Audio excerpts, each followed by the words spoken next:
Ndodh edhe kjo, pas gati 12 vitesh, Vllaznia e femrave pëson humbjen e parë në kampionat, humbje që ja shkaktoi ekipi Gramshit. Ndeshja e luajtur në Loro Boriçi të Shkodrës u fitua nga miqet prej Gramshi me rezultatin 2-1. Ekipi shkodrani nis ndeshjen në avantazh, ku ishte minuta 44 që vjen dhe goli i parë i realizuar nga kapitenja Esmeralda Franja, e cila shfrytëzon një krosim të Doçit dhe me një goditje me kokë dërgon topin në rrjet. Në pjesën e parë Vllaznia pati mundësi të shënonte edhe nga pika e bardhë 11 metrëshit, por pas një kontrolli nga sistemi VAR, gjuajtja u anullua për pozicion jashtëloje, një vendim që shkaktoi kontestime nga vajzat kuqeblu, por që nuk u ndryshua. Në fraksionin e dytë Gramshi fiton të drejtën për një 11 metrash, por gjuajtja Begallos u grushtua nga portieri Azurin. Megjithatë Begallo e korrigjoi gabimin dhe shënon golin e barazimit në të 87-ën minutë. Ndërkohë në minutën e 95, Kyoko shënon golin e fitores për Gramshin, i cili me këtë 3 pikësh në Loro Boriçi merr vendin e parë në renditje. Vllaznia, e drejtuar nga Nikolin Leka, ka një ndeshje më pak të luajtur atë ndaj Teutës dhe ka mundësinë të rikthehet në krye të kampionatit, por megjithatë ky rezultat nuk e fshesh gënjimin e teknikut kuqeblu.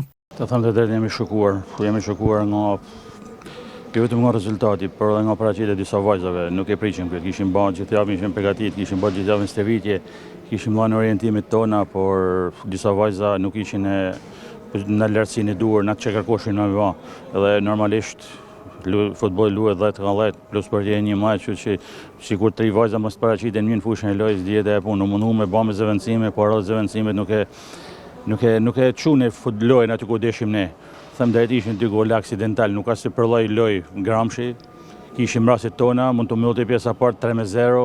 Kam dyshimet e mia te momenti penaltis që e lloj herë arbitri dhe e anulloi. Marroi vetëm një betejë, nuk ka marrë lufta akoma.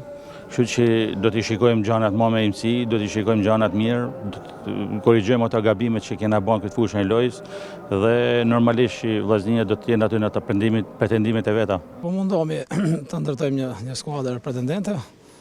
Kuptohet është viti i dytë. Vllaznia ka shumë vite që ka ndërtuar një borsht në skuadër. Një skuadër që kuptohet është për të mundur, sepse Vllaznia ka vite që fiton trofe. Ka një skuadër shumë serioze. Ne po mundohemi her pas here që të marrim disa lojtarë dhe të përshtaten me sistemin e lojës që ne kërkojmë.